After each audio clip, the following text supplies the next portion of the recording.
खिलाफत फसल गुल भी है, बहारे जावेदानी है. Assalamu alaikum warahmatullah.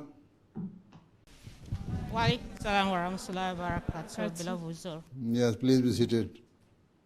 Last week, members of Nasirat were able to meet Hazur and seek his guidance on a range of topics, including one question about whether there was any conflict between religion and modern-day civilization. Actually, those people who say that religion keeping you away from civilization, they are wrong and we are right.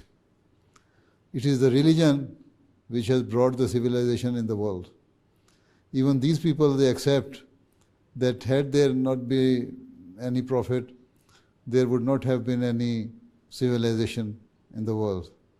At one side, they claim that religion brought the civilization, and on the other side say that no, you should not practice religion because it is taking you away from the modern day civilization.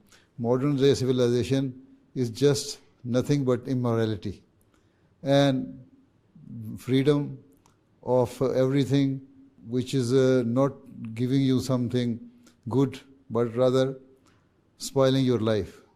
So do not fear these people. You are the civilized people who follow the religion and who follow these teachings of the Holy Quran. Even as being Muslim, you should follow the teaching of the Holy Quran and find out what are the commandments given to you in the Holy Quran which you have to do. Right? So, you are actually the civilized people, not those people who are atheist or not believing in any religion. There is no need to indulge yourself in any complex. Right? Yes, sir. Okay.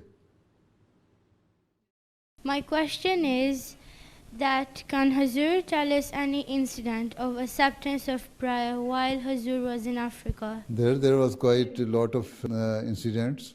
Once we were not having milk for our children, small children, and then we prayed and Allah Ta'ala accepted those prayers. And after some time, a person brought the carton of ideal milk. There used to be ideal milk at that time. I don't know you still have that one or not. So, even after 1 or 2 hours, our prayer was accepted, my and my wife's prayers, and we were happy that somebody brought the milk for not only for that day, but for the one full month. This is how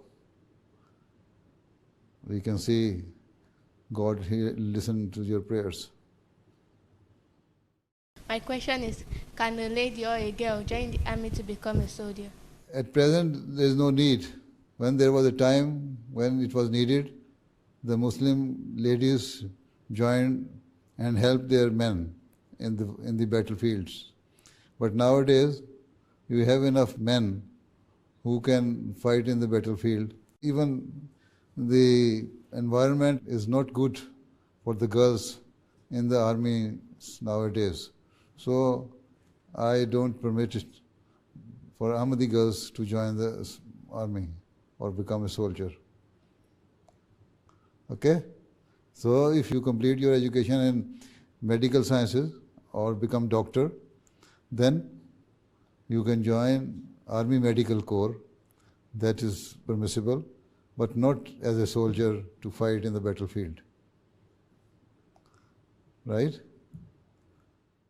How are you coping with the pressure of leading all Ahmadis worldwide? Which type of pressure? They write to me for prayers and then I pray for them. I seek Allah's help to remove their problems, to solve their problems, to help them. And whenever I see any pressure, I just pray to Allah Ta'ala, bow before Him, and then Allah Ta'ala gives me comfort to my heart, and then the pressure is released. Okay? Whenever you are under pressure, you should also pray to Allah Ta'ala in your prayers very fervently. Okay? Jazakumullah. Your Holiness, in a situation where parents are always fighting, how can children assist? You should pray for them first, that Allah Ta'ala give them sense. They should not fight with each other, because it is leaving a bad effect on the minds of the children as well. Right? If children are also being affected. And secondly, you should tell your mother or father with whom you have good relation that you should not fight like this. It is against the teaching of Islam. Right? Allah Ta'ala and the Holy Prophet Sallallahu Alaihi Wasallam. So, the only thing is, if you don't have the power, you can just pray for them. And even you have the power to stop them, even then you should pray for them. And secondly, politely and with due respect, you try to advise them that it is leaving a bad effect on our minds, so you should not fight in front of us. Even there are some small petty things, they should try to ignore each other's shortcomings. Right? At the end of the meeting, Hazur Anwar, may Allah be his helper, advised all the Nasirat regarding their education. So, my advice to you all is that you should try to excel in your studies. And all of you should try to learn as much as you can and complete your studies. If you are interested in medicine, do medicine, engineering, law, teaching, or if you want to go into research, you can go into research. You should try to excel in your education and try to gain as much education as you can. Okay then. That's all. Allah Hafiz Nasir. Assalamu alaikum wa rahmatullah. Assalamu alaikum. खिलाफत फसल गुल भी है, बहारे जावेदानी